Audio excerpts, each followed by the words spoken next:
সমিতিৰ এখন গুৰুত্বপূৰ্ণ কাৰ্যনিৰ্বাহক সভা আজি শিলবাৰী আঞ্চলিক বিহু ৰক্ষা সমিতিৰ আতিথ্যত আমি শিলবাৰী কনিষ্ঠ মহাবিদ্যালয়ত অনুষ্ঠিত কৰোঁ। এই সভাত কেইবাটাও গুৰুত্বপূৰ্ণ সিদ্ধান্ত গ্ৰহণ কৰা হয়। আমি আগন্তুক জিলাখনৰ যিখন পূৰ্ণাংগ অধিৱেশন হ'ব, এই অধিৱেশনখন আজি আমি সিদ্ধান্ত গ্ৰহণ কৰোঁ যে শিলবাৰী আঞ্চলিক বিহু ৰক্ষা সমিতিৰ আতিথ্যত উদ্যোগত আগন্তুক নৱেম্বৰ বা ডিচেম্বৰ মাহৰ প্ৰথম সপ্তাহৰ ভিতৰত আমি অনুষ্ঠিত কৰা এটা সিদ্ধান্ত গ্ৰহণ কৰিছোঁ। আৰু এই সভাতে আজি বিহু ৰক্ষা সমিতিৰ সাংগঠনিকেই হওক বা বিহু ৰক্ষা সমিতিৰ ভৱিষ্যত কাৰ্যপন্থা সম্পৰ্কত বিশদভাৱে আলোচনা কৰা হয়।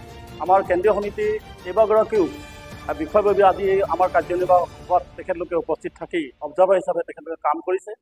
আৰু প্ৰত্যেকজন আমাৰ কাৰ্যনিৰ্বাহক সদস্যই তিনিচুকীয়া জিলা বিহু সুৰক্ষা সমিতিক কি ধৰণে গতিশীল কৰিব পাৰি বা বিহু সুৰক্ষা সমিতিৰ জৰিয়তে অসমীয়া জাতিৰ যিটো অস্তিত্ব, এই অস্তিত্বটো অনাদি অনন্ত কাললৈ কি ধৰণে প্ৰবাহমান কৰি তুলিব পাৰি আৰু কেনেধৰণে আমি কৰ্মপন্থা হাতত ল'লে বিহু বিজয়তৰীয়া নহয়, বিহুৰ স্বকীয়তা আৰু বিহুৰ যিটো নিভাঁজ যিটো পৰম্পৰা, এই পৰম্পৰাবিলাক আমি ৰক্ষা কৰিব পাৰোঁ, তাৰ ওপৰত বিশদভাৱে আলোচনা কৰা হয়। আজি সভাতেই আমি বিচাৰকসকলৰ যিটো কটু মন্তব্য আমি গ্ৰহণ কৰিবলগীয়া হৈছে, তাৰ ওপৰত আমি কিছুমান আমি সিদ্ধান্ত গ্ৰহণ কৰিছোঁ।